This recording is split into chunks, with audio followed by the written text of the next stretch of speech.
কোরআনুল কারীমের এমন 12টা আয়াত আছে যে আয়াতে কারিমার মধ্যে আল্লাহ রাব্বুল আলামিন মানব জীবনে ইস্তেগফার তথা আল্লাহর কাছে ক্ষমা চাওয়ার এই ইস্তেগফারকে আল্লাহ 12টা দিকের সাথে সম্পৃক্ত করেছেন। যেই 12টি দিক ইস্তেগফারের সাথে জড়িত, আমরা কোরআনের আয়াত থেকে এরকম 12টি ইস্তেগফার আমাদের জীবনে কিভাবে এবং কি প্রয়োজনে আল্লাহ কেমনে এটাকে রিলেট করেছেন সে বিষয়ের উপর আমরা কথা শুনবো। সুতরাং আজকের জুমা পূর্ব এই খতিবে এই আলোচনার সার সংক্ষেপ হচ্ছে মানব জীবনে ইস্তেগফারের 12টি দিক কোরআন যেভাবে বর্ণনা করে, মানব জীবনে ইস্তেগফারের 12টি দিক কোরআন যেভাবে বর্ণনা করে, উপস্থাপন করে। প্রিয় ভাইয়েরা, আমরা জানি কম বেশি ইস্তেগফার মানে আল্লাহর কাছে ক্ষমা চাওয়া, আল্লাহ রাব্বুল আলামিনের কাছে বান্দার নতজানু হয়ে যাওয়া। কিন্তু কোরআন ডিফারেন্ট কাইন্ড অফ সিকোয়েন্স এখানে বর্ণনা করেছে, যেটা মানব যদি জেনে নেয় নিজের ভিতরে তাহলে সে বুঝবে যে এর ভিতরে আল্লাহ রাব্বুল আলামিন আসলে কি দিয়েছেন এবং কত ডাইমেনশনে এখান থেকে আল্লাহ রাব্বুল আলামিন মানুষের জন্য দীক্ষাগুলো ঢুকিয়ে রেখেছেন। প্রথম যে বিষয়টি বলবো সেটি হচ্ছে যে আল্লাহ রাব্বুল আলামিন মূলত ইস্তেগফারের কনসেপ্টটা মানব জাতির সাথে অনুতাপ হিসাবে রিলেট করেছেন। 1 নম্বর হচ্ছে অনুতাপ। অনুতাপ আপনার ভিতরে একটা অনুতপ্ততা, এই অনুভূতিটাই হচ্ছে ইস্তেগফার সৃষ্টি করে। সূরা নিসা 110 নম্বর আয়াতের মধ্যে আল্লাহ রাব্বুল আলামিন এ বিষয়ে বর্ণনা দিয়েছেন। আল্লাহ রাব্বুল আলামিন কি বলছেন দেখেন। আমি যে 12টি পয়েন্টের কথা বলবো, আশা করি এটি যদি আমরা একটু রিয়ালাইজ করি, একটু স্মরণ রাখার চেষ্টা করি, তাইলে ইনশাআল্লাহ এর দ্বারা আমরা বেনিফিটেড হব। 1 নম্বর হচ্ছে অনুতাপ। আমি জিজ্ঞাসা করব, উত্তর দিতে হবে। 1 নম্বর কি? আল্লাহ রাব্বুল আলামিন বলছেন, وَمَن يَعْمَلْ سُوءًا أَوْ يَظْلِمْ نَفْسَهُ ثُمَّ يَسْتَغْفِرِ اللَّهَ يَجِدِ اللَّهَ غَفُورًا رَّحِيمًا। আল্লাহ রাব্বুল আলামিন এই মানুষকে সৃষ্টি করেছেন, মানুষকে আল্লাহ রাব্বুল আলামিন নিজেই নাম সম্বোধন করেছেন ইয়া আইয়ুহাল ইনসান।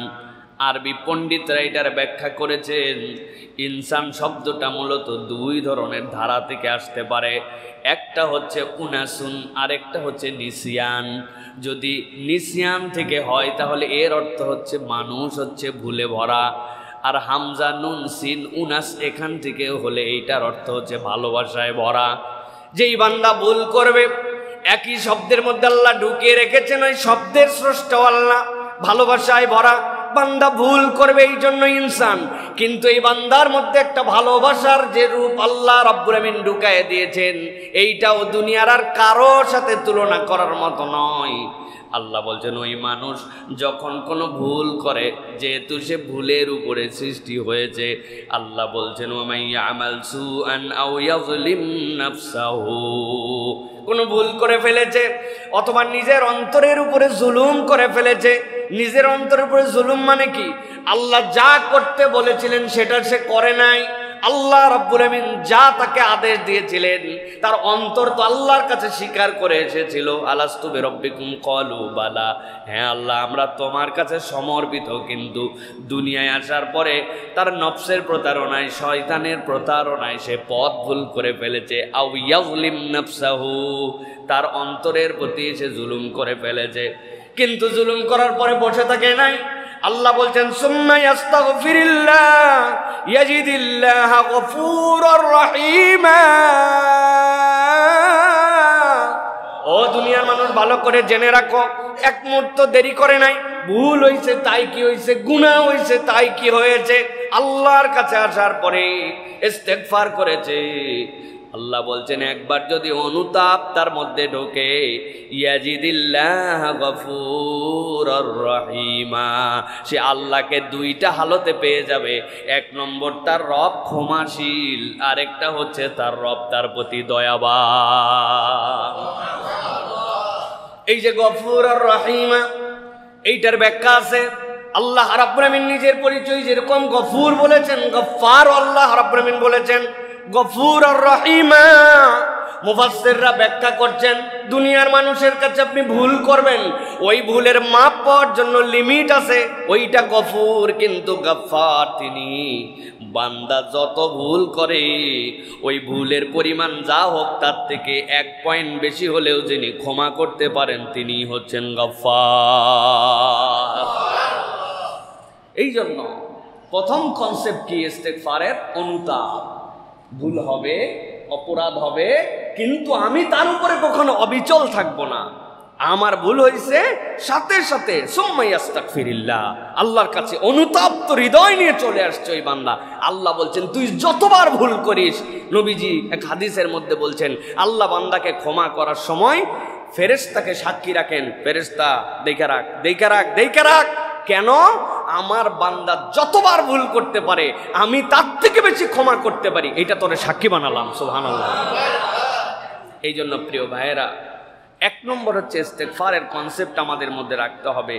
সেটা হচ্ছে যে আল্লাহ নবী সাল্লাল্লাহু আলাইহি সাল্লাম সুনান ইবনে মাজার মধ্যে বলেছেন, যে ব্যক্তি আন্তরিকভাবে তওবা করে আল্লাহ তার গুনাহ মুছে দেন, যদিও তার গুনাহ আকাশ পর্যন্ত পৌঁছে যায়। আকাশ পর্যন্ত গুনাহ পৌঁছায় গেছে, শিরিক নাই এর মধ্যে। আল্লাহ রাব্বুল আলামিন কোনো বান্দার হক নষ্ট করে নাই, আল্লাহ রাব্বুল আলামিন তার গুনাহকে আল্লাহ রাব্বুল আলামিন মাফ করে দিবেন। এই জন্য প্রিয় ভাইয়েরা, গুনাহ যতই বড় হোক ইস্তেগফার ছেড়ে দেওয়া যাবে না। তাহলে এটা 1 নম্বর অনুভূতি, সেটা হচ্ছে অনুতাপ। 2 নম্বরে হচ্ছে ক্ষমা চাওয়া প্রাপ্তির বিশ্বাসে। ইস্তেগফারের কনসেপ্টটা কি? ক্ষমা চাওয়া প্রাপ্তির বিশ্বাসে। আমি ক্ষমা চাইলে আল্লাহর পক্ষ থেকে প্রাপ্তি আসবে, এই বিশ্বাস করে ইস্তেগফার করা। সুবহানাল্লাহ বলবেন না? মানে আপনি বিষয়টা রিয়ালাইজ করেন, আপনি একটা আবেদন করছেন, এমন আবেদন যেই আবেদন করলে আপনাকে দেওয়া হবে জেনে আবেদন করা, এটা চারটিখানি কথা নয়। এই জন্য কনসেপ্ট আল্লাহ রাব্বুল আমিন দিয়েছেন সূরা নূহ এর 10 থেকে 12 নম্বর আয়াত। এই আয়াতে কারিমার মধ্যে আল্লাহ রাব্বুল আমিন বুঝাচ্ছেন যে বান্দা ক্ষমা যে তুমি চাবে এটা প্রাপ্তির বিশ্বাসে চাও। নূহ আলাইহিস সালাম একই কথা বলেছেন আল্লাহর কাছে, আল্লাহ ইন্নী দাউতুহুম লাইলাম ওয়া নাহারা, আল্লাহ রাত্রেও বসে থাকি নাই, দিনেও বসে থাকি নাই, শুধু তাদের কাছে দাওয়াত দিছি। কুল্লামা দাউতুহুম, যখনই তাদেরকে ডাকছি এর অবাধ্য হয়ে গেছে, তারা কানের মধ্যে আঙ্গুল দিছে, আমারে দেখা কাপড় উঁচু করে মুখ ঢাকায় রাখছে। আল্লাহ হেন কোনো অপরাধ নাই তারা করে নাই। কিন্তু আল্লাহ বলছেন এগুলো কোনো ব্যাপার না, আপনি তাদের কাছে সুভাষিস দেন, তাদের কাছে এই বার্তা জানান, যদি তারা প্রাপ্তির বিশ্বাসে ইস্তেগফার করে আল্লাহ তার অতীতের সব গুনাহ মাফ করে দিবেন। আল্লাহ রাব্বুল আমিন বলছেন ফাকুলতু আস্তাগফিরু রাব্বাকুম ইন্নাহু কানা গফফারা। আপনি তাদেরকে বলেন তোমরা ইস্তেগফার করো, তোমার রব গফফার। তোমরা যত অপরাধ করো সব যিনি ক্ষমা করতে পারেন তিনি হচ্ছেন তোমার রব। আল্লাহ বলছেন কেবলমাত্র এইটুকুই নয়, একবার যদি তুমি আল্লাহর কাছে ইস্তেগফার করো আমি আল্লাহ প্রাপ্তিটাও তোমাকে জানায় দিচ্ছি। তোমার প্রাপ্তি 3 ধরনের হবে। আল্লাহ বলছেন ইউরসিলিস সামা আলাইকুম মিদরারা, তুমি দেখবে আসমান থেকে আল্লাহ এমন রহমতের বৃষ্টি দিচ্ছেন, এই বৃষ্টির বরকত তুমি কল্পনাও করতে পারবা না। জমির মধ্যে আপনি সার ফালায় দিয়ে রাখছেন, ভালো করে বোঝেন তো। জমির মধ্যে আপনি কীটনাশক দিয়ে পোকা দমন করে রেখে দিয়েছেন, জমির মধ্যে আপনি উন্নত বীজ বপন করে রেখে দিয়েছেন, কিন্তু আসমানের পানি যদি বন্ধ হয়ে যায়, আপনার কীটনাশক, আপনার উন্নত বীজ, আপনার সার, এইগুলো একটাও তখন কাজ করবে না। ভাবতে পারেন হুজুর নিচে বোরিং করে সেচ দিয়ে পানি তুলবো, আসমানের পানি যদি জমিনে না আসে নিচের পানির স্তর আর থাকবে না। আমার রব্বুল আমিন এই জন্য বলছেন ইউরসিলিস সামা আলাইকুম মিদরারা ওয়া ইউমদিদুকুম বিআমওয়ালিন ওয়া বানিনা ওয়া ইয়াজআল লাকুম জান্নাতিন ওয়া ইয়াজআল লাকুম আনহারা। ও দুনিয়ার মানুষ, আমি রব্বুল আমিন কেমন প্রাপ্তি দিব জানো? আসমান থেকে তোমার জন্য পানি দিব, কেবলমাত্র পানি নয়, ওই উমদিদকুম বিআমওয়ালিন ওয়া বানিন, তোমার সম্পদকে এমন বাড়াবো, তোমার সন্তানের মধ্যে এমন বরকত দেওয়া দিব, ওয়ায়াজআল লাকুম জান্নাতিন ওয়ায়াজআল লাকুম আনহারা, বাগানের পর বাগান তোমার হয়ে যাবে, আর আল্লাহ তোমার জন্য নহরমালাকে সৃষ্টি করে দিবে। কি করতে হবে? ব্যাপক সালাত আদায়, অনেকবার হজ, তাই তো না? আল্লাহর রাস্তায় কোটি কোটি টাকা খরচ। কি করতে হবে? আল্লাহ রাব্বুল আলামিন বলছেন ক্ষমা চাওয়া প্রাপ্তির বিশ্বাসে হতে হবে। তোমার রব দিতে পারেন, এই বিশ্বাস রেখে যে বান্দার প্রতি ক্ষমা চাইবে আল্লাহ রাব্বুল আলামিন তাকে এই নিয়ামত দিবেন। সুবহানাল্লাহ। অবশ্য ওই আল্লাহ খালি নূহ আলাইহিস সালামের কওমকে দিবে, আমাদেরকে তো দিবে না, তাই না? মানে আল্লাহ ওই কথা ভুলে গেছেন, নাউযুবিল্লাহি মিন যালিক। আমাদের তো বিশ্বাস এই ধরনেরই, আমরা গল্প, কোরআনের গল্পকে আমরা পৌরাণিক গল্প বানাইছি, অতীতে হয়েছিল, অমুক পয়গম্বরের সময় ঘটেছিল। মানে আমার আল্লাহ ওই সময় কম বয়সে ছিলেন, আর আল্লাহর এখন বয়স হয়েছে না। নাউযুবিল্লাহ বলেন। আল হাইয়ুল কাইয়ুম। শয়তানের বিশ্বাসটা আমাদের মধ্যে অধিকাংশ মধ্যে ঢুকাইছে, অতীতের হয়েছে, অমুকে পাইছে, আমরা মনে হয় পাবো না। কেন রে ভাই? এখানে কারা কারা 100টা খুন করছেন? হাত উঁচু করেন। নাই একজন এরকম আসামি? পুলিশ নাই, টেনশন করেন না। আছে কেউ? নাই। আহা, সাহাবাই কেরামের মধ্যে 100 হত্যাকারী ছিলেন, জেনাকারী ছিলেন। তারা যদি শাহাদা পড়ে তাদের জীবন পরিবর্তন করে দুনিয়ার শ্রেষ্ঠ মানুষ হতে পারেন, তাহলে আমরা তো নবী করিম সাল্লাল্লাহু আলাইহি ওয়াসাল্লামের ওই উম্মত যার জন্য নবীজি বলেছেন তারা হচ্ছে আমার সাথী, সেই মানুষগুলি তোমরা তো আমাকে দেখে বিশ্বাস করেছো, আর তারা না দেখেই আমাকে বিশ্বাস করবে, আমি তাদের জন্য কাঁদি। সুবহানাল্লাহ। আল্লাহ আমাদেরকে দিবে না কেমনে ভাবলেন?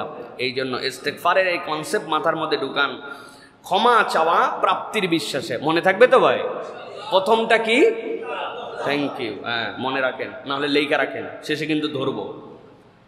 প্রিয় ভাইয়েরা, নবী করিম সাল্লাল্লাহু আলাইহি ওয়াসাল্লাম বলছেন, যে ব্যক্তি ইস্তেগফারকে আঁকড়ে ধরে আল্লাহ তার জন্য প্রতিটি দুঃখ থেকে মুক্তির পথ তৈরি করে দেন, প্রতিটি সংকট থেকে রক্ষা করেন এবং অপ্রত্যাশিত জায়গা থেকে তাকে রিজিক দান করেন। সুনানে আবু দাউদের হাদিস এইটা এসেছে প্রিয় ভাইয়েরা। সুতরাং ইস্তেগফার শুধু আখিরাতের জন্য নয়, বরং দুনিয়ার রিজিক এবং দুনিয়ার শান্তির জন্য আল্লাহর পক্ষ থেকে নিয়ামত। এটা 2 নম্বর। 3 নম্বরে ইস্তেগফার ইবাদত। ইস্তেগফার আবার কেমনে ইবাদত? ইস্তেগফার তো আল্লাহর কাছে আমি আমার ক্ষমা চাচ্ছি, কিন্তু দেখেন সুবহানাল্লাহ বিহামদি, দোয়া যেরকম স্বয়ং ইবাদত, ইস্তেগফার একটা স্বয়ং ইবাদত। দোয়া স্বয়ং ইবাদত। মনে আছে তো আপনাদের? আল্লাহ আমার 1 কোটি টাকা দাও, আল্লাহ এমন সুন্দরী বউ দাও, এই দেশে কারো নাই, আল্লাহ এইরকম একটা সুন্দরী বউ দাও, নিয়ে ঝামেলায় পড়ছেন আবার। প্রিয় ভাইরা, এই যে আল্লাহর কাছে এটা আমি চাইতে পারি, তাই না? আল্লাহ দিবেন কি দিবেন না অনেকগুলো হাইসিয়াত থাকবে, কিন্তু আল্লাহর কাছে তো আমি বলছি আল্লাহ আমার 1 কোটি টাকা দাও, এটা আল্লাহরও দরকার নেই, আমার দরকার।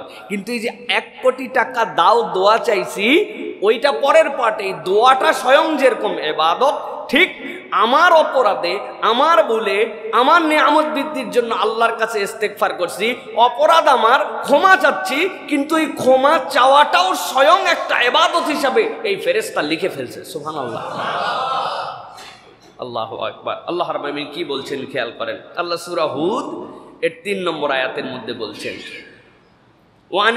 ওয়ানিস্তাগফিরু রাব্বাকুম সুম্মা তুবু ইলাইহি ইউমাত্তিউকুম মাতাআন হাসানান ইলা আজালিম মুসাম্মা। আল্লাহ রাব্বুল আলামিন দায়িত্ব দিচ্ছেন, ও বান্দা, অপরাধ তোমার, ভুল তোমার, গুনাহ তোমার, কিন্তু বান্দা তুমি আল্লাহ রাব্বুল আলামিনের কাছে দায়িত্ব প্রাপ্ত যে তুমি আল্লাহর কাছে ইস্তেগফার করো। এই ইস্তেগফার তোমার জন্য আল্লাহ রাব্বুল আলামিনের কাছে ফিরে আসার ঘোষণা হবে। আল্লাহ রাব্বুল আলামিনের কাছে তুমি এমনভাবে ফিরে আসছো যেই ইস্তিগফারের ইবাদতের কারণে আল্লাহ রাব্বুল আমিন তোমার জন্য ইউমাতিকুম মাতান হাসানা ইলা আজালিম মুসাম্মা, নির্ধারিত একটা সময়ের আগ পর্যন্ত রব্বুল আমিন এর দ্বারা তোমার জন্য উন্নত রিজিকের ব্যবস্থা দান করে দিবে। মাতান হাসানা, আপনি সৌন্দর্যের সাথে বসবাস করার একটা প্রাপ্তি পাবেন। তাহলে চিন্তা করেন, এটা স্বয়ং একটা ইবাদত। আমরা অনেক সময় মনে করি ভুল হয়েছে তাই আল্লাহর কাছে মাপ চাচ্ছি, কিন্তু আমি যে আল্লাহর কাছে ক্ষমা চাচ্ছি এটা যে ইন্ডিভিজুয়ালি একটা ইবাদত হচ্ছে। কথার কথা আল্লাহ মাফ করুক এটা বিশ্বাস আমরা রাখবো না, যেহেতু কোরআনের বিরোধী, কিন্তু বুঝানোর জন্য বলছি। আমার ইস্তেগফার কবুল হলো না, তাও আল্লাহর কাছে ইবাদত হিসেবে লেখা হয়ে থাকলো যে বান্দা ইস্তেগফার করছে। আপনি চিন্তা করছেন কি নিয়ামত আল্লাহ রাব্বুল আমিন ইস্তেগফারের মধ্যে ঢুকাই দিয়েছেন। প্রিয় ভাইরা, এটা গেল হচ্ছে আমাদের জন্য 3 নম্বর দিক। 4 নম্বরে হচ্ছে ইস্তেগফার একটা জিকির। ইস্তেগফার কি? জিকির। ইস্তেগফার স্বয়ং একটা জিকির। আল্লাহ রাব্বুল আলামিন যেরকম দায়িত্ব দিয়েছেন যে ফাযাক্কির, তোমরা জিকির করো, স্মরণ করো। এই যে জিকির, যেই জিকিরের আল্লাহ রাব্বুল আমিন নবীকে বলছেন যে ফাযাক্কির ফাইন্না যিকরা তানফাউল মুমিনিন, ঈমানদারদের জন্য উপকার হবে। ওই জিকির মূলত কোরআনের বর্ণনা, কোরআনের আয়াত। কিন্তু এই জিকিরের আরেকটা অর্থ হচ্ছে যে বান্দা যেন আল্লাহ রাব্বুল আলামিনের জিকিরে নিজের জিহ্বাকে ভিজিয়ে রাখে, সেজন্য আল্লাহর স্মরণ বঞ্চিত না হয়। তাহলে আপনি আমি ইস্তেগফার করছি, ইস্তেগফারও আল্লাহর কাছে একটা জিকির। সুবহানাল্লাহ। আমি যেরকম সুবহানাল্লাহ, আলহামদুলিল্লাহ, আল্লাহু আকবার, লা ইলাহা ইল্লাল্লাহ এইগুলো আল্লাহর স্মরণে জিকির করি, ঠিক আস্তাগফিরুল্লাহ এটাও বান্দার আল্লাহর স্মরণে একটা জিকির হিসাবে পরিগণিত হবে। সূরা আলে ইমরান এর 135 নম্বর আয়াত আল্লাহ রাব্বুল আলামিন এটার ব্যাপারে বলছেন। আল্লাহ রাব্বুল আলামিন বলছেন والذين إذا فعلوا فاحشة أو ظلموا أنفسهم ذكروا الله فاستغفروا لذنوبهم ومن يغفر الذنوب إلا الله। আল্লাহ রাব্বুল আমিন বলছেন والذين إذا فعلوا فاحشة, বান্দাকে ফাহিশা করতে নিষেধ করে দেওয়া হয়েছে। লজ্জাহীন কোনো কাজ যেন সে না করে, লজ্জাশীল যেন থাকে। ফাহিশা কোনো কাজ, যেই কাজ আল্লাহ পছন্দ করেন এরকম কাজ যেন সে না করে। কিন্তু বান্দা ভুলে গেছে ওয়াল্লাযীনা ইযা ফাআলু ফাহিশাতান, কোনো ফাহিশা কাজ সে করে ফেলছে। এই ফাহিশা কাজ করার পরে আও যালামু আনফুসাহুম, অথবা নিজের অন্তর, সেই অন্তরের প্রতি জুলুম করে ফেলেছে। আল্লাহ বলছেন যাকারুল্লাহ, এরপরে আল্লাহ রাব্বুল আমিনের স্মরণ এসেছে ফাস্তাগফারু লিযুনুবিহিম, ওই মানুষগুলা নিজের গুনার কথা মনে করে আল্লাহ রাব্বুল আলামিনের কাছে সাথে সাথে আল্লাহর কাছে ইস্তেগফার করেছে। ওয়া ইয়াগফিরুয যুনুবা ইল্লাল্লাহ, আর আল্লাহ বলছেন আল্লাহ ছাড়া তোমার গুনার কে ক্ষমা করতে পারে। এই জন্য রব্বুল আমিন জানাতে চান বান্দা তোমার কোন অপরাধ যে কখন হচ্ছে তুমি তো ঠিকঠাক মতো জানো না। এই জন্য ইস্তেগফারকে তোমার জিকির বানাও, রব্বুল আলামিন তোমার গুনাহ খাতা অটোমেটিক মুছে দিবে। এইটা হচ্ছে আল্লাহ রাব্বুল আলামিনের জিকির, ইস্তিগফার রব্বুল আলামিনের জিকির। এইটা আমাদেরকে মনে রাখতে হবে প্রিয় ভাইরা। পাপ থেকে তওবা করা ব্যক্তি এমন যেন তার কোনো গুনাহই নেই।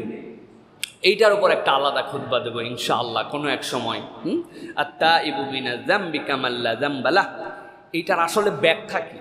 মূলত আল্লাহ রাব্বুল আলামিন মানুষদেরকে কিয়ামতের ময়দানে নবীদের সাথে কিভাবে নেবেন।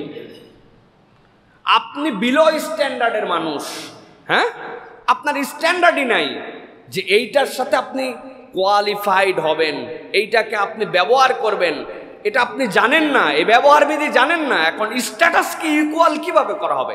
ফর এক্সাম্পল বলছি, এমন একটা মানুষ আছে যে হয়তো ওভেন ব্যবহার করতে জানে না। এখন আপনি ওই বেচারি হয়তোবা দেখা যাচ্ছে যে তার যে পারিপার্শ্বিকতা এটা উনি শেখেন নাই। এখন আপনি তার বাড়িতে একটা সবচেয়ে বিভিন্ন ফাংশনাল একটা ওভেন দিয়ে দিয়েছেন তার বাড়িতে, এইটা তার জন্য একটা ফিতনা। সে বুঝবেই না এটার ব্যবহার বিধি, তার প্রয়োজনীয়তার সাথে ওটা আগে লাগে নাই। আমি বুঝানোর জন্য বলছি, এখন সাধারণ উম্মতের গুনাহ থাকবে। পৃথিবীর কোনো মানুষ মাসুম নয়, একমাত্র মাসুম নবীরা। কারা মাসুম? তাদের অ্যাকাউন্টই নাই গুনার, আল্লাহ গাইডেড দেন, তাদের কোনো গুনাহ খাতা নাই। এখন আল্লাহ বলতেছেন ওই নবীদের সাথে উম্মতকে আল্লাহ এক জান্নাতে রাখবেন। মিলল? সুবহানাল্লাহ তো জোরে বলে ফেললেন। আমার গুনাহ খাতাই শেষ, আল্লাহর কাছে 1000 কোটি বার আমার হচ্ছে ক্ষমা চাওয়া আছে, আমার কোনো হেন পাপ নাই, দুনিয়ায় পাপ নাই, আর নবীরা নিষ্কলুষ, আপনাকে আল্লাহ তার সাথে রাখবেন। আপনি সুবহানাল্লাহ বলে দিলেন। হ্যাঁ, সুবহানাল্লাহ বলার জায়গাটা আল্লাহ রেডি করছেন। আত্তাইবু মিনাজ যামবি কামাল্লা যামবালাহ। আল্লাহ বলছেন যে আল্লাহর কাছে জিকিরে ইস্তেগফার করবে, আল্লাহ রাব্বুল আমিন এমন ভাবে কবুল করবেন যেন তার গুনাহই নাই। নবীদেরও গুনাহ নাই, এর গুনাহ ছিল কিন্তু যেন নাই, আল্লাহ মুছে দিয়েছেন। ইকুয়াল করে আল্লাহ রাব্বুল আলামিন জান্নাতে নবীদের সাথে রাখবেন। এইটা হচ্ছে আল্লাহ রাব্বুল আলামিন এই পাওয়ার দিয়েছেন কার মধ্যে, যে ইস্তেগফারটা বান্দার জন্য জিকির হয়ে যাবে। প্রিয় ভাইরা, এটা গেল হচ্ছে 4 নম্বর। এবার হচ্ছে 5 নম্বরে, ইস্তেগফার শক্তি অর্জনের হাতিয়ার। বান্দার যত ধরনের শক্তি লাগবে, ইস্তেগফার বান্দাকে শক্তি দিবে। মানুষের দুনিয়ার সবচেয়ে বড় শক্তি কোনটা? সামরিক শক্তি, যুদ্ধে বিজয়ের শক্তি, আমার অপরের উপরে অবস্থান থাকবে এরকম শক্তি, আমার শারীরিক পাওয়ার, মানসিক পাওয়ার, প্রযুক্তির পাওয়ার, অপরকে পরাজিত করার পাওয়ার। চিন্তা করছেন আপনি ইস্তেগফারকে আল্লাহ কিসের সাথে রিলেট করেছেন? ইস্তেগফার শক্তি অর্জনের হাতিয়ার।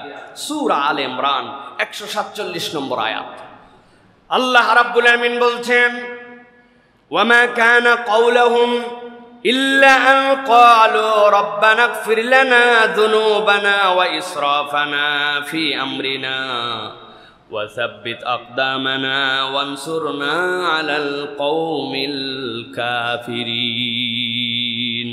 ও রব্বুল আলামিন, আপনার কাছে আমরা ফরিয়াদ করতেছি, কিছুই বলেনি তারা, শুধুমাত্র একটা কথা বলেছে। যেই সময় আল্লাহ বলছেন কত নবী ছিলেন এর আগে, যেই নবীরা যুদ্ধের ময়দানে চলে গেছেন, ওয়ারাব্বিয়ুন, আল্লাহ বলতেছেন আর তাদের সাথী ছিল, তাদের ভালোবাসার ব্যক্তি ছিল, ওলিয়া উলিয়ারা ছিল। ওই নবীদের সাথে তারা যুদ্ধের ময়দানে চলে গেছে, একবার জিজ্ঞাসা করে নাই কেন যাব, যাওয়ার পরিবেশ কি, সামনে আমার যে শক্তি আছে সেটার সাথে আমার ইকুয়ালিটি আছে কিনা, কিচ্ছু জিজ্ঞাসা করে নাই। আল্লাহ বলছেন কত পয়গম্বর আল্লাহর রাস্তায় নিজের জীবন দিয়ে দিয়েছে, তার সাথীরাও জীবন দিয়ে দিয়েছে। আল্লাহ বলছেন কোথার থেকে এই পাওয়ার পাইলো, কে তাদের দিলের মধ্যে খোরাক ঢুকায় দিল? আল্লাহ বলছেন তারা কেবল একটা কথা বলতো। কি কথা বলতো? আল্লাহ রাব্বুল আলামিন বলছেন তাদের কথা ছিল, ওয়ামা কানা কাওলুহুম ইল্লা আন ক্বালু রাব্বানা ইগফির লানা যুনুবানা ওয়া ইসরাফানা। আই রব্বুল আমিন, তোমার কাছে আমাদের কেবল একটা আবদার আল্লাহ, আমাদের জীবনে যা বাড়াবাড়ি করে ফেলেছি আর আমাদের জীবনে যা পাপ হয়ে গেছে, আল্লাহ দয়া করে তুমি আমাদেরকে এই পাপগুলা থেকে মুক্ত করে দাও। আল্লাহর কাছে ইস্তেগফারের বল তাদের হৃদয়ের মধ্যে এমন প্রশান্তি এনে দিয়েছিল, আল্লাহর রাস্তায় বিপক্ষ শক্তির পাওয়ার কেমন, বিপক্ষ শক্তির অবস্থান কেমন, কিচ্ছু তাদের চোখের সামনে ধর্তব্যের মধ্যে আসে নাই। আল্লাহর জন্য জীবন দেওয়ার মতো সক্ষমতা আল্লাহ তাদেরকে দান করে দিয়েছে। রাব্বুল আমিন বলছেন সাথে সাথে তারা দোয়া করেছিল, সাব্বিত আকদামানা ওয়ানসুরনা আলাল কওমিল কাফিরিন। এই রব্বুল আমিন আমাদের পাগুলাকে আপনি হড়কায় দিয়েন না, ভয় যেন আমরা পেয়ে না যাই।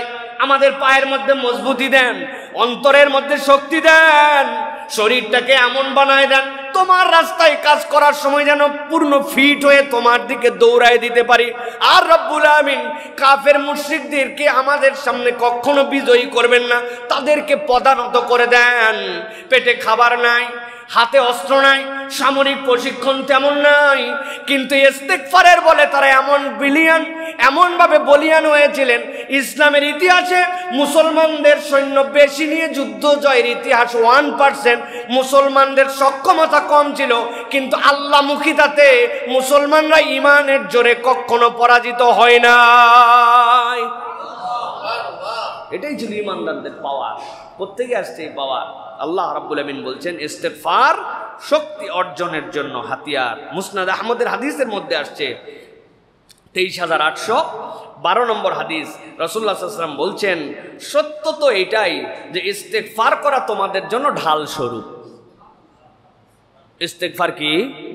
ঢাল, তোমার সামনে ঢাল হয়ে দাঁড়াইছে এই ইস্তেগফার। প্রিয় ভাইয়ের, এই জন্য আমাদেরকে এইটা বুঝতে হবে। ষষ্ঠ, ইস্তেগফার হচ্ছে মুমিনের চিহ্ন। বলেন না ভাই একবার, কি বলছি? আলামাতুল মুমিন, আসারুল মুমিন। মুমিনের চিহ্ন হচ্ছে এই ব্যক্তি মুমিন না মুমিন না, এইটা বোঝা যাবে তার ইস্তেগফারের হালত দেখে। ভয়ঙ্কর কথা। আল্লাহ রাব্বুল আলামিন সূরা আলে ইমরান 193 নম্বর আয়াতের মধ্যে তাবৎ পৃথিবীর মানুষের জন্য বলছেন রব্বানা ইন্নানা সামি'না মুনাদিয়ান ইউনাদি লিল ঈমান আন আমিনু বিরাব্বিকুম ফাআমান্না ربنا اغفر لنا ذنوبنا وكفر عنا سيئاتنا وتوفنا مع الأبرار।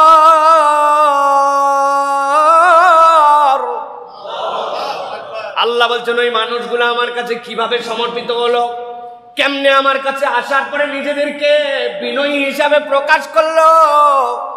তারা আল্লাহ রাব্বুল আলামিনের কাছে বলছে রব্বুল আলামিন আমরা নিশ্চিতভাবে শুনেছি রব্বানা ইন্নানা সামি'না মুনাদিয়ান ইউনাদি লিল ঈমান।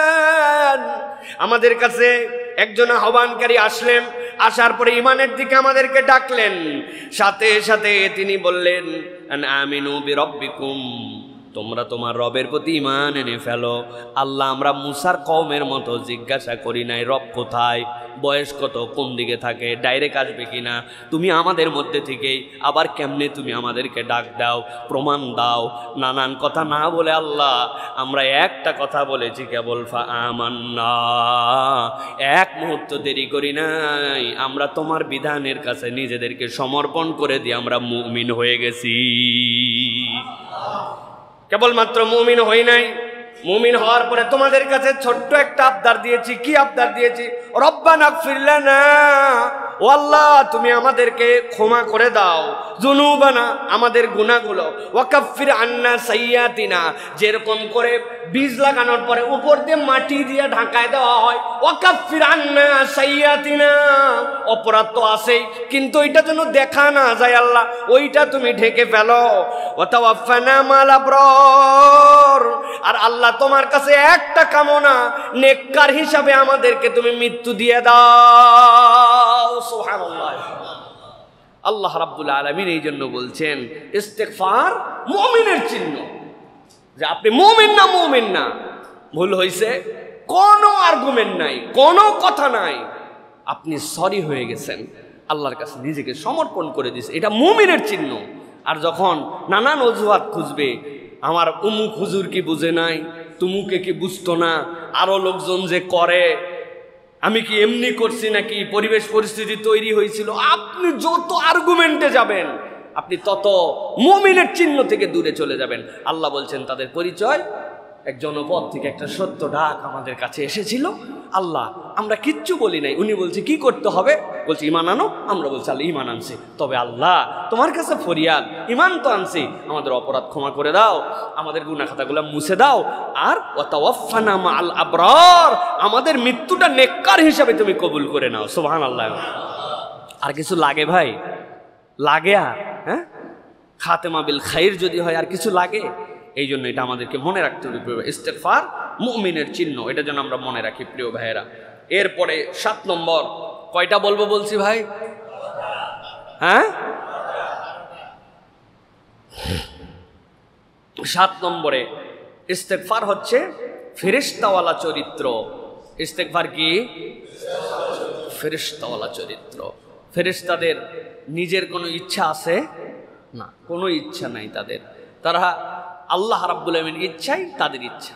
আল্লাহ যে একবার কেবল ফেরেশতাকে ইচ্ছা প্রকাশ করার সুযোগ দিয়েছিলেন এই পুরা সৃষ্টি কুলের মধ্যে একবার, ইন্নী জাইলুন ফিল আরদি খলিফা, আমি দুনিয়ায় খলিফা প্রেরণ করব, তোমরা কি বলো, তোমাদের মতামত কি? আল্লাহ একবার ওদেরকে মতামত দেওয়ার জন্য বলছেন। তারা কি বলছিল? আল্লাহ রাব্বুল আলামিন আপনি কি তাদেরকে পাঠাবেন যারা ফাসাদ করে, যারা গন্ডগোল করে? আল্লাহ রাব্বুল আলামিনের পরে বলছেন নিশ্চয় আমি যা জানি তোমরা জানো না, শেষ, তোমাদের চ্যাপ্টার ক্লোজ। আর কোনোদিন কোনো মতামত নাই। তার মানে ফেরেশতা আল্লাহর ইচ্ছায় চলে। ইস্তেগফার আল্লাহর ইচ্ছায় চলার প্রতিচ্ছবি, ফেরেশতাওয়ালা চরিত্র, আমার কথা নয়। আল্লাহ রাব্বুল আলামিন সূরা আল মুমিন এর ৭ নম্বর আয়াতের মধ্যে আল্লাহ রাব্বুল আলামিন বিস্তারিত ব্যাখ্যা করছেন। আল্লাহ বলছেন আল্লাযীনা ইয়াহমিলুনাল আরশা ওয়া মান হাওলাহু ইউসাব্বিহুনা বিহামদি রাব্বিহিম ওয়া ইউমিনুনা বিহি ওয়া ইস্তাগফিরুনা লিল্লাযীনা আমানু। আল্লাহ বলছেন ওই মহান ফেরেশতারা যারা আরশে আজিমের আশপাশে থাকে, ওই আরশে আজিমকে বহন করে। আরশে আজিম সব সময় মনে রাখবেন, এইটা আপনার আমার জ্ঞান সীমানার বাহিরের উপস্থাপন। এইটা কেমন, এইটার ধরন কেমন, দুনিয়ার কোনো মানুষ কল্পনাই করতে পারবে না। আল্লাহ ওই পরিমাণ কল্পনা শক্তিই তাকে দেন নাই। আপনার আমার কল্পনা যেখানে শেষ, আরশে আজিমের ধারণা সেখান থেকে শুরু। সুবহানাল্লাহ বলেন। আল্লাহ রাব্বুল আলামিন বলছেন আল্লাযীনা ইয়াহমিলুনাল আরশা ওয়া মান হাওলাহু, যারা আরশ বহন করে আর তার আশপাশে যারা আছে, ইউসাব্বিহুনা বিহামদি রাব্বিহিম ওয়া ইউমিনুনা বিহি, তারা আল্লাহ রাব্বুল আলামিনের তাসবিহ করে। ওয়া ইউমিনুনা বিহি, আর তার প্রতি ঈমান রাখে। ওয়া ইস্তাগফিরুনা লিল্লাযীনা আমানু, আর তাদের ৩ নম্বর কাজ হচ্ছে ঈমানদারদের জন্য তারা আল্লাহর কাছে ক্ষমা চায়। বুঝেন নাই না ভাই? ক্ষমাটা কে চায়? জোরে বলেন। কোন ফেরেশতা? যারা আরশে আজিমের পাশে থাকে, আরশে আজিম বহন করে। আপনি আমি মসজিদুল জুমা কমপ্লেক্সে বসে আছি, ঘরের মধ্যে গুনাহ করি, আপনি আমি যদি ইমানদারের দাবি করি, তাহলে আরশে আজিমের ফেরেশতা আপনার আমার জন্য আরশে আজিম বহন করা অবস্থায় যেরকম তাসবিহ করে পাশে থাকে, ঠিক একই রকম ইমানদারের জন্য ক্ষমা প্রার্থনা করে। সুবহানাল্লাহ। তাহলে ক্ষমা প্রার্থনা করা কার চরিত্র? ফেরেশতার চরিত্র। আল্লাহ রাব্বুল আলামিন বলছেন যে এরা হচ্ছে ঈমানদারদের জন্য ক্ষমা প্রার্থনা করে।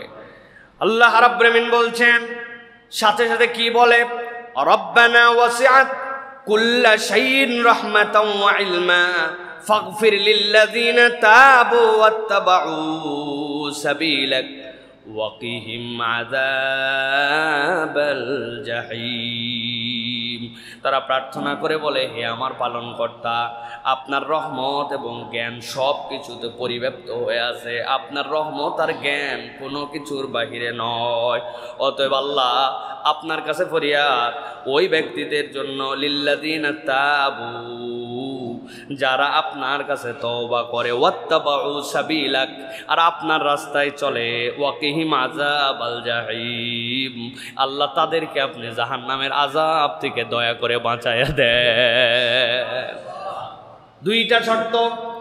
আল্লাহ রাব্বুল আলামিন যারা আপনার রাস্তায় চলে, চলতে চলতে পা পিছলায় যায় কিন্তু চলে রাস্তায়, ঠিক রাস্তার মধ্যে আছে, আর আল্লাহ আপনার কাছে তওবা করে ফেরত আসে, অতীতের পাপের জন্য অনুতপ্ত, ভবিষ্যতে করব না জন্য প্রতিজ্ঞাবদ্ধ, এখনকার জন্য ক্ষমা চাচ্ছি।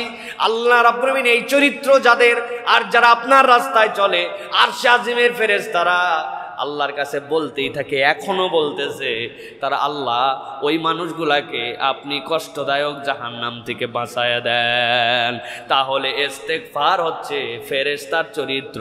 ফেরেশতা যেই কাজ আরশে আজিমের পাশে আল্লাহর কাছে করে, ওই বান্দা দুনিয়ার বুকে করলে আল্লাহ ওই ফেরেশতাদের দোয়া যেরকম কবুল করেন, ওই রকম ভাবে আপনার আমার দোয়াও কবুল হয়ে যাবে। সুবহানাল্লাহ। এটা মনে রাখেন ভাই, দিলের মধ্যে ঢুকাই রাখেন।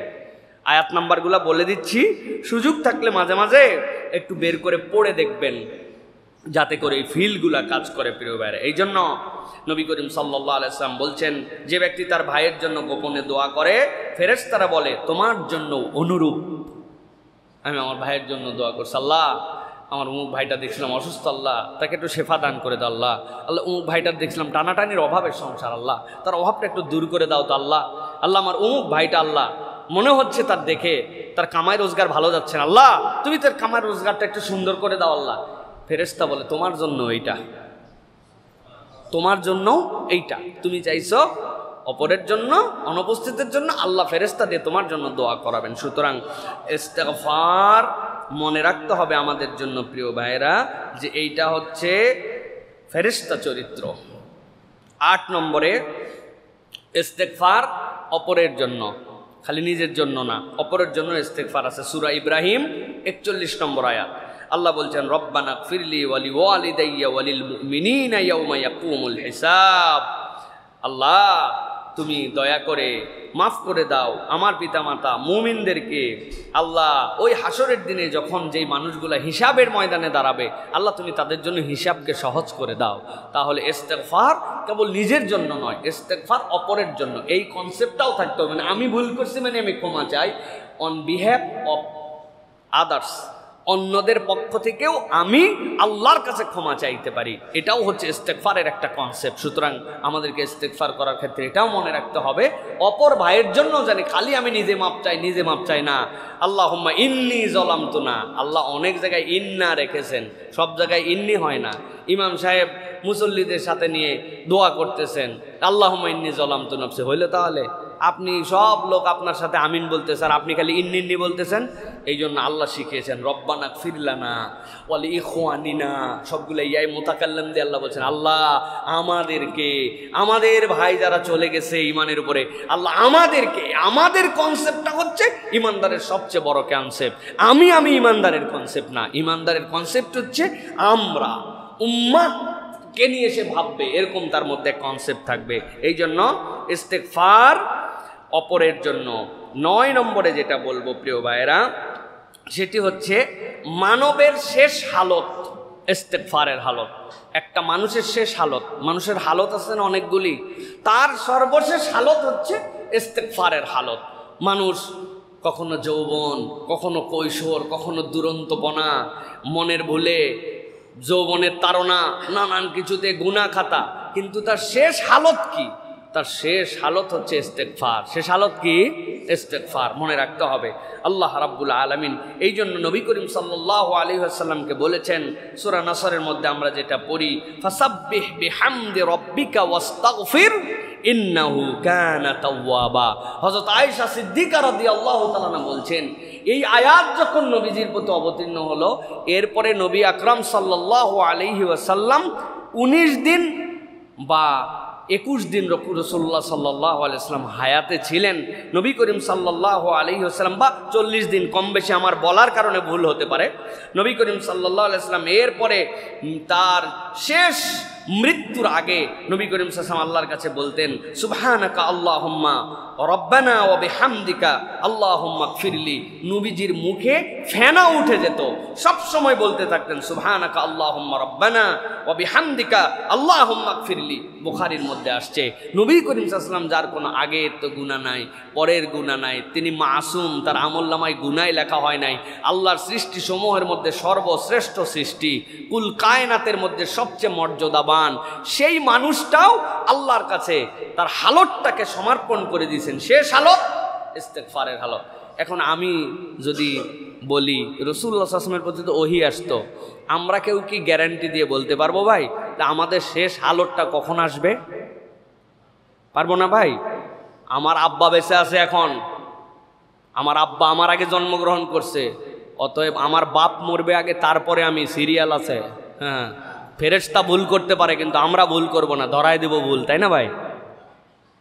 প্রিয় ভাইরা, আসার সিরিয়াল আছে, যাওয়ার, আসার দুনিয়াতে দিনক্ষণ আছে, যাওয়ার দিনক্ষণ নাই, যখন তখন চলে যেতে পারি। তাহলে আমার হালতটাকে আমাকে আল্লাহর কাছে উপস্থাপন করতে হবে, রব্বুল আলামিন আমি চলে যেতে পারি, তাহলে আমি যেন ইস্তেগফারের হালতে আল্লাহর কাছে যেতে পারি। এই জন্য আমাকে এই প্রস্তুতি লাগবে প্রিয় ভাইয়েরা। এরপরে 10 নম্বরে যেটা বলবো আপনাদের কাছে প্রিয় ভাইয়েরা, নিজেকে মালিকের কাছে ন্যস্ত করা। ইস্তেগফার আপনাকে এই কনসেপ্ট দেয় যে আপনি মালিকের কাছে ন্যস্ত হয়ে গেছেন, আপনার একজন মালিক আছেন। এই অনুভূতি, এই ন্যস্ততা আপনাকে মুক্তি দিবে। আপনাদের কাছে গল্প করেছিলাম, এক গরু সুন্দরবনের পাশে পুকুর ছেঁচছে, হায় রে কাদার কাদা। ওই গরু পাশে ছিল কিছু পানা দল, ওইটা খাইতে খাইতে ঢুকে গেছে আর ভিতরে। ঢুকে যায় আস্তে আস্তে লোভে পড়ে ভিতরে যেতে যেতে যখন একদম ফস করে কাদার মধ্যে 4 পা ঢুকছে, তখন তো চিন্তা করছে আর ওঠা যায় না। যত ওঠার চেষ্টা করছে তত গাইরা গেছে, গাইরা বুক টুক আটকায় খানিকক্ষণ হাম্বা হাম্বা করে চিন্তা করছে, আর লাফালাফি করে কাজ নাই, অপেক্ষা করতেছে। জানে একটা ঘটনা ঘটবে। সন্ধ্যার দিকে মালিক খুঁজতেছে, গরু কই গরু কই, খুঁজতে খুঁজতে খুঁজতে শেষে দেখে কি এই পুকুরের মধ্যে আইরে কাদার কাদা, মানুষ গেলে বুক পর্যন্ত আটকায় যায়, মনে হয় যে একদম আইকা আঠা দিয়ে আটকায় ফেলছে। এর মধ্যে গেছে যাওয়ার সময় পাসনি, সন্ধ্যাবেলা গরু হামলাও, বড় 2টা লাঠি নিয়ে আগে উদাম পাতাম কয়টা গরুর পিঠ বরাবর লাগায় আগে ফাটায় ফেলাইছে। গরু কিচ্ছু বলে না। এরপরে গলার মধ্যে রশি দিছে, লম্বা রশি দিয়া পেছন থেকে লোকজনকে ডাক দিছে, দিয়া পুকুরের উপর থেকে টাইনে গরুর গলা ছিলে টাইনে টুইনে উপরে উঠে আবার বাড়ি দিছে। সন্ধ্যাবেলা এত ঝামেলায় ফেলে বদমাইশ।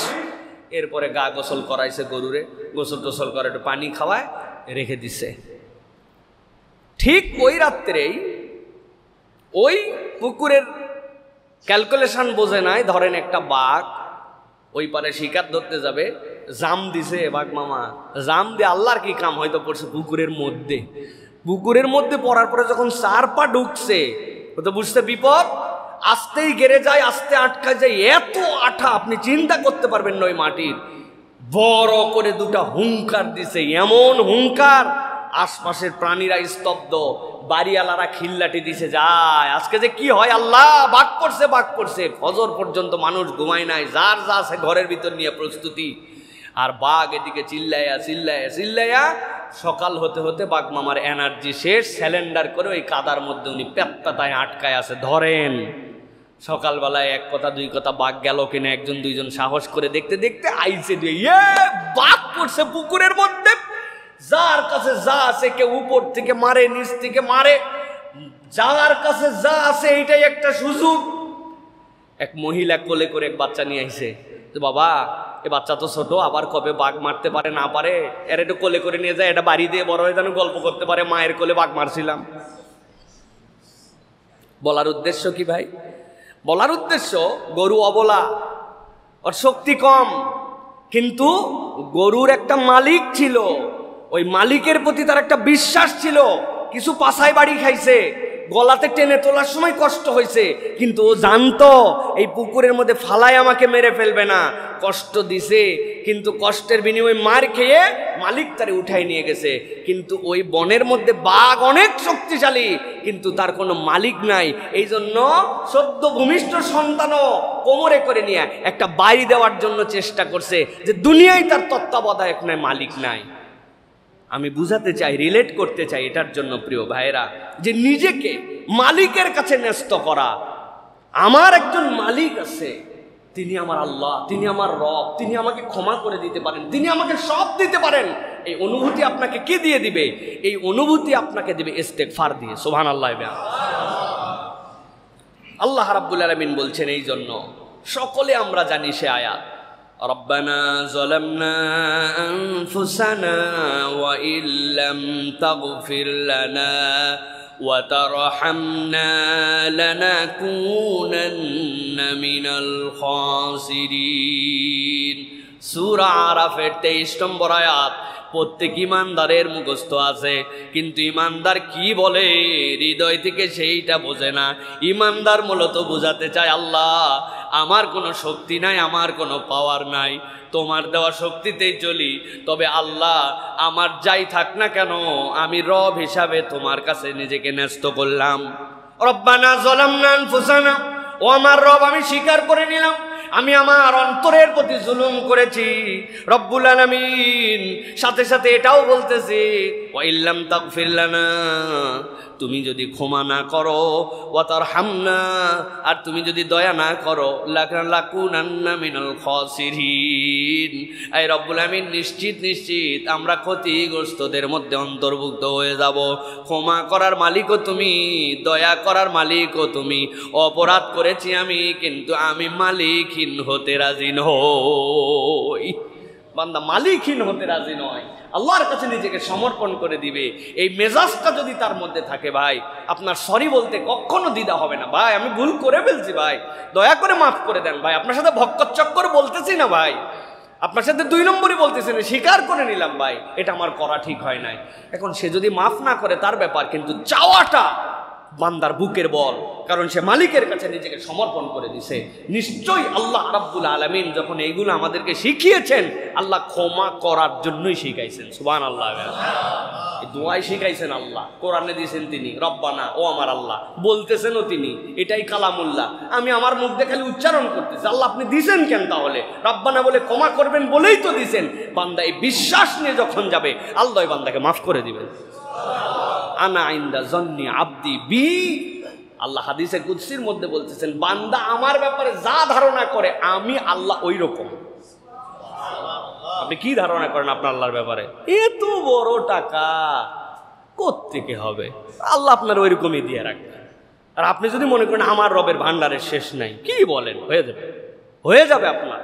আলহামদুলিল্লাহ, এই মসজিদ তার প্রমাণ। জানেন ভাই, আমি যখন 14 বছর আগে এই মসজিদে আসছি, আমি টনটন করে রুকুতে চলে গেছি। সব মসজিদে ইউজুয়ালি যেরকম রুকু, আমিও রুকুতে গেছি সেরকম। রুকুতে যাওয়ার পরে মনে হলো ব্রেনের তার ছিঁড়ে গেছে, সে যে কিছু নাই, উপর দিয়ে শর্ট বিছানো, এ তো বুঝি নাই, হাঁটুর এই জায়গায় একটা ছোট্ট খোয়ার কুটি পড়ছে। রুকুতে যাওয়ার সময় এই জায়গায় যদি পড়ে, একদিন পড়লে টের পাবেন না। আপনারা তো বুঝতেছেন না আমার কষ্টটা। এই সেই মসজিদ, সেই মসজিদ থেকে আল্লাহ রাব্বুল আলামিন কেমনে কি করলেন। এখানে বাহিরের মুসল্লি বেশি, স্থানীয় ঢাকা শহরের চেয়ে গরিব এলাকা মনে হয় নাই। আমাদের এখানকার মানুষজনের যে আয় ব্যয়, একটা নিম্ন মধ্যবিত্ত, সেখান থেকে আল্লাহ রাব্বুল আলামিন শুধু আমাদের যারা দায়িত্বশীল ছিলেন, ওই হুজুর বললেই হয়ে যায় কেমনে, কোত্থেকে হয় আমরা জানি না। আলহামদুলিল্লাহ, আশপাশের অনেক মসজিদ আছে, কিন্তু আমাদের রমাদানে আমাদের হাফেজ, আমাদের অন্যদেরকে যে আপ্যায়ন যে পদ্ধতিতে করা হয়, অনেক মসজিদ এটা কল্পনাও করতে পারেন আল্লাহ কোত্থেকে দেন। বিশ্বাস আমার রব দিবেন, এটা কি আমার নাকি? আমরা দিয়ে একজনকে দিচ্ছি, আল্লাহ তুমি ব্যবস্থা করে দাও, আল্লাহ ব্যবস্থা করে দেন। আলহামদুলিল্লাহ, এই যে এসির মধ্যে বসে আছেন, কেমনে এসি হয়েছে জানেন? আমি একদিন এখানে বসে বলতেছি, আল্লাহ যদি চাহে ইনশাল্লাহ আমরা এসিও লাগাবো কোনো একদিন। সেটা কিন্তু মানে বহু আগের কথা, মানে এমনি বলছি। উপর দিয়ে একজন যাচ্ছে, সানি ভাই মনে হয়, তার সঙ্গে বললো, হুজুর আমি একটা 2 টনের এসি দিব। আমি বললাম কি ঝামেলার কথা রে ভাই, বহু পরের প্ল্যান, আপনি এখন হুদা আদায় করতেছি না। তাও কয় না, নিয়ত করলাম যান একটা 2 টনের এসি দিব। এই চিরিতে ওঠার সময় আমি বুঝাতে চাই ভাই, উদাহরণটা প্র্যাকটিক্যাল এই জন্য দিলাম যে আল্লাহ রাব্বুল আলামিনের কাছে চাইলে, ওইটার যদি আপনার বুকটা বড় থাকে আর আল্লাহর ব্যাপারে আপনার কনসেপ্ট থাকে, আল্লাহ আপনার কোনো কিছু ঠেকাবে না, ইনশাআল্লাহ আপনি পেয়ে যাবেন। কিন্তু আল্লাহর ব্যাপারে আপনার ধারণা ক্লিয়ার করতে হবে। আমার রব মনে হয় আমাকে দিবে না, কেন? আপনি কে? আল্লাহর সৃষ্টির বাহিরে? আপনি মানুষ রূপী কি অন্য কিছু না? তাহলে আল্লাহ রাব্বুল আলামিন আমাকে দিবে না কেন? দিবে তো।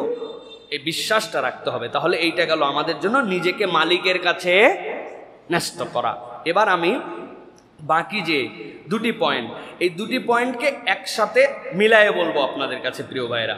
সেটা হচ্ছে 2টা আয়াত আছে যেখানে আল্লাহ রাব্বুল আলামিনের পক্ষ থেকে ইস্তেগফারটা নিয়ামত এবং উম্মতে মুহাম্মদের জন্য সেরা দান। নিয়ামত এবং সেরা দান 2টা সূরা বাকারার শেষ 2টো আয়াত। এই আয়াতগুলি আমাদেরকে যে স্পিরিট দেয়, এই আয়াতগুলি আমাদেরকে যে স্পিরিচুয়ালি স্ট্রং করে, এটার কোনো কল্পনা করা যায় না। নবী করিম সাল্লাল্লাহু আলাইহি সাল্লাম বলছেন, যেদিন আমি মেরাজে আল্লাহ রাব্বুল আমিন সব আয়াতে কারিমা দুনিয়ায় দিয়েছেন, কেবল 3টা জিনিস মেরাজে নেওয়ার পরে আল্লাহ রাব্বুল আমিন আমাকে দিয়েছেন। এর 1 নম্বর কি জানো? এর 1 নম্বর হচ্ছে সালাত। আল্লাহ রাব্বুল আমিন সালাত মেরাজে ডেকে দিয়েছেন। 2 নম্বরে কি জানো? সূরা বাকারার শেষ 2 আয়াত দুনিয়ায় অবতীর্ণ হয় নাই, ওটা অবতীর্ণ হয়েছে আল্লাহ রাব্বুল আলামিনের মেরাজের জায়গায়। সুবহানাল্লাহ। আর 3 নম্বর আল্লাহ আমাকে আরেকটা নিয়ামত দিয়েছেন। আল্লাহ আমাকে আশ্বস্ত করে দিয়েছেন, তোমার উম্মত যদি শিরিক মুক্ত হতে পারে, আমি আল্লাহ দায়িত্ব নিলাম তাকে মাফ করে দিব। নবীজি বলছেন, কোনো ব্যক্তি যদি আল্লাহ রাব্বুল আলামিনের এই 2টা আয়াতকে বিশ্বাস করে, ওই ব্যক্তির জন্য ওই রাত্রের জন্য এই 2 আয়াতই যথেষ্ট হয়ে যাবে। সুবহানাল্লাহ। নবী করিম সাল্লাল্লাহু আলাইহি ওয়াসাল্লামের কাছে একজন এসে জিজ্ঞাসা করছেন, ইয়া রাসূলুল্লাহ, আপনার কোন বিষয়ের প্রাপ্তিতে আপনি অনেক খুশি? নবী করিম সাল্লাল্লাহু আলাইহি ওয়াসাল্লাম বললেন, আমার উম্মতের জন্য সূরা বাকারার শেষ 2 আয়াত প্রাপ্তিতে আমি খুশি। সুবহানাল্লাহ। কি আছে এর মধ্যে? ইস্তেগফার। ইস্তেগফারটা কি ধরনের? আল্লাহ রাব্বুল আমিন উম্মতে মুহাম্মাদীকে দান করলেন। আল্লাহ বলছেন, আমানার রাসূলু বিমা উনজিলা ইলাইহি মির রাব্বিহি ওয়াল মুমিনুন। রাসূল বিশ্বাস রাখেন ওই সমস্ত বিষয় সম্পর্কে যা তার পালনকর্তা তার প্রতি অবতীর্ণ করেছেন। ওয়াল মুমিনুন, এবং মুমিনরাও বিশ্বাস রাখে কার প্রতি? কুল্লুন আমানা বিল্লাহি ওয়া মালাইকাতিহি ওয়া কুতুবিহি ওয়া রুসুলি। তারা আল্লাহর প্রতি বিশ্বাস রাখে, ফেরেশতাদের প্রতি বিশ্বাস রাখে, কিতাব সমূহের প্রতি বিশ্বাস রাখে। ওয়া রুসুলিহি, যত রাসূল এসেছেন দুনিয়াতে সব রাসূলের প্রতি বিশ্বাস রাখে। লা নুফাররিকু বাইনা আহাদিন মির রুসুলি ওয়া ক্বালু সামি'না ওয়া আতা'না গুফরানাকা রাব্বানা ওয়া ইলাইকাল মাসীর।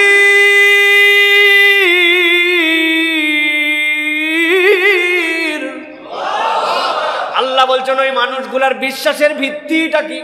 কি বিশ্বাস তাদেরকে আল্লাহ রাব্বুল আমিন ঢুকাইয়া দিলেন? আল্লাহ রাব্বুল আমিন বলছেন ওই মানুষগুলা বলে এই যে ফেরেশতা, এই যে বিশ্বাস, এইগুলার মধ্যে আমরা কোনো পার্থক্য করি না। ওয়াকালু সামি'না ওয়া আতা'না। সব উম্মতের থেকে এই উম্মত আলাদা, তারা কোনো প্রশ্ন বানে জর্জরিত নবীকে করে নাই। তারা বলেছে আমরা শুনলাম আর আমরা মেনে নিলাম। রব্বুল আমিন বলছেন এটা তো এমন গুণ, গুফরানাকা রাব্বানা ওয়া ইলাইকাল মাসীর। এই রব্বুল আমিন, আমরা তোমার কাছে কেবল ক্ষমা চাই, কেননা আমরা জানি তোমার কাছে ফেরত যাওয়া লাগবে। ফাঁকি দিয়ে দিয়েছি দুনিয়াতে আইনের চোখে, ফাঁকি দিয়েছি দুনিয়াতে সাক্ষীর অভাবে বিচার আমার জন্য করতে পারে নাই। 5 জন মানুষ মেরে একজনের বিচার হয়তো হয়েছে, দুনিয়ায় কেউ ধরতেই আপনারে পারে নাই। এমন সিস্টেমে আপনি দুনিয়ার বুকে 2 নম্বর করেছেন। কিন্তু এই মানুষ তো এইরকম কথা বলে না। এই মানুষ বলে ওইলাইকাল মাসির, আমার তো ডেস্টিনেশন, আলটিমেট গন্তব্য তো তোমার কাছে আল্লাহ। আল্লাহ বলতেছেন এরপরে এই মানুষগুলার জন্য আল্লাহ রাব্বুল আমিন আয়াত অবতীর্ণ করে দিলেন, লা ইউকাল্লিফুল্লাহু নাফসান ইল্লা উসাহা। আল্লাহ বান্দার উপরে কিচ্ছুই চাপান না, যেইটা বান্দা করতে পারবে না, যেই ভার বইতে পারবে না, এরকম ভার আল্লাহ রাব্বুল আমিন বান্দাকে দেন না। আল্লাহ বলছেন লাহা মা কাসাবাত ওয়া আলাইহা মাকতাসাবাত। সে তাই পায় যে উপার্জন করে, আর তাই তার উপরে বর্তায় যেইটা সে নিজে নিজে কামাই করে। আল্লাহ রাব্বুল আমিন এরপরে বান্দাদের জন্য বলছেন, ওই বান্দার আল্লাহর কাছে দোয়া করেছে, রব্বানা লা তুআখিজনা ইন নাসিনা আও আখতানা। ও আমার রব্বুল আলামিন, যদি আমরা ভুলে যাই কিংবা আমরা ভুল করি, তবে তুমি আমাদেরকে অপরাধী করো না, তুমি আমাদেরকে অপরাধী করো না। এই আয়াতের শানে নজুল পড়ে দেখবেন বান্দাদের জন্য রব্বুল আলামিন এখানে কি বার্তাটা ঢুকায় রেখেছেন। নবীজি সাল্লাল্লাহু আলাইহি ওয়াসাল্লাম আসার পরে বললেন, ও আমার সাহাবারা, তোমরা অন্তরের মধ্যে যেইগুলা কল্পনা করো, অন্তরের মধ্যে যেইগুলা খারাপ জিনিস আছে, তারও হিসাব আল্লাহর কাছে দেওয়া লাগবে। বলেন তো অন্তরের উপরে কি আমাদের নিয়ন্ত্রণ আছে? চিন্তাই করতে চাই নাই, কিন্তু ভিতরে একটা চিন্তা এসে গেছে, আছে কি না?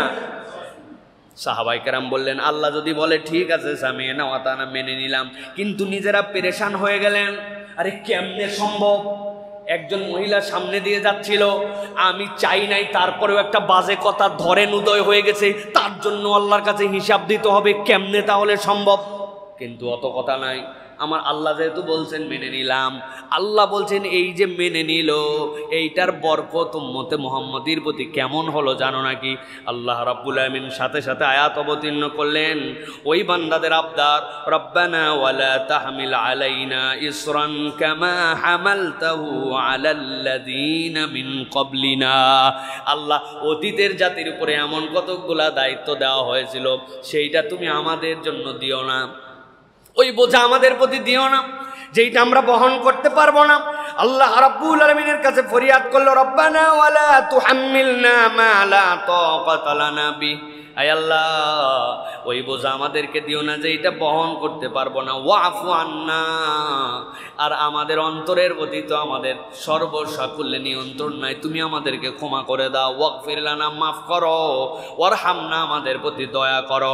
আল্লাহ রাব্বুল আলামিন সাথে সাথে দয়া এই দোয়াকে কবুল করে নিলেন, নবীকে জানায় দিলেন তাদের সাধ্যের বাইরে যেটা তাদের অন্তর দ্বারা যেটা উৎকর্ষিত হয়, চিন্তা হয়, আপনার উম্মতের এটা পাপ হিসাবে লেখা হবে না যতক্ষণ না পাপে সেটা কর্মে পরিণত করে। কিন্তু আপনার উম্মত যদি ভালোর নিয়ত করে সাথে সাথে সওয়াব লেখা হয়ে যাবে। আল্লাহ রাব্বুল আমিন এই জন্য শেষ করলেন, ওই বান্দার আল্লাহর কাছে ডাক দিয়ে বলেছিল, আনতা মাওলানা ফানসুরনা আলাল কওমিল কাফিরিন। এই রব্বুল আমিন, আপনি আমাদের মাওলা, আপনি আমাদের অভিভাবক, আপনার কেফালতেই আমরা আছি। আপনার কাছে আমাদের ফরিয়াদ, কখনো কাফেরদেরকে আমাদের প্রতি বিজয়ী করবেন না। আমি আপনার কাছে জিজ্ঞাসা করতে চাই, এই আয়াতে কারিমা যদি উম্মতে মুহাম্মদের জন্য শ্রেষ্ঠ হয়, আমার নবী যদি বলেন এটাই তোমার রাতের জন্য যথেষ্ট হয়, আমার নবী যদি বলেন আল্লাহ রাব্বুল আমিন আয়াত তো এখানে দিয়েছিলেন, পরে জিবরাইল আমিনকে দিয়ে দুনিয়ায় আমাকে নাজিল করেছেন, কিন্তু আয়াতটা প্রাপ্তি ওই জায়গায়, তাহলে উম্মতে মুহাম্মদ যদি সঠিকভাবে আল্লাহর কাছে ইস্তেগফার করে ফেরত আসতে পারে, এই জাতিকে পরাজিত করার মতো কোনো শক্তি আছে? আছে? আমরা বুঝি না, এই জন্য আমাদের এই পরিণতি। এই জন্য প্রিয় ভাইয়েরা, আজকে যে 12টি কনসেপ্টের কথা আপনাদের কাছে বললাম, এটা দিল থেকে আমাদেরকে ধারণ করতে হবে। এইটা আমাদের কেবল শোনার জন্য ওয়াজ না। কি ভালো লাগলো আজকের বয়ান শুনে, কলিজাটা ঠান্ডা হয়ে গেল। কলিজা তো ঠান্ডা হবেই, কিন্তু এই ঠান্ডা কেবল এইটুকু দিয়ে নয়, বরং এইটা আমরা অ্যাকশন প্ল্যানিংয়ের মধ্যে নিয়ে আমাদের জীবনটাকে সুন্দর করার জন্য আমরা ঝাঁপায় পড়বো। রাজি তো ইনশাআল্লাহ? আল্লাহ আমাদেরকে তৌফিক দান করুন।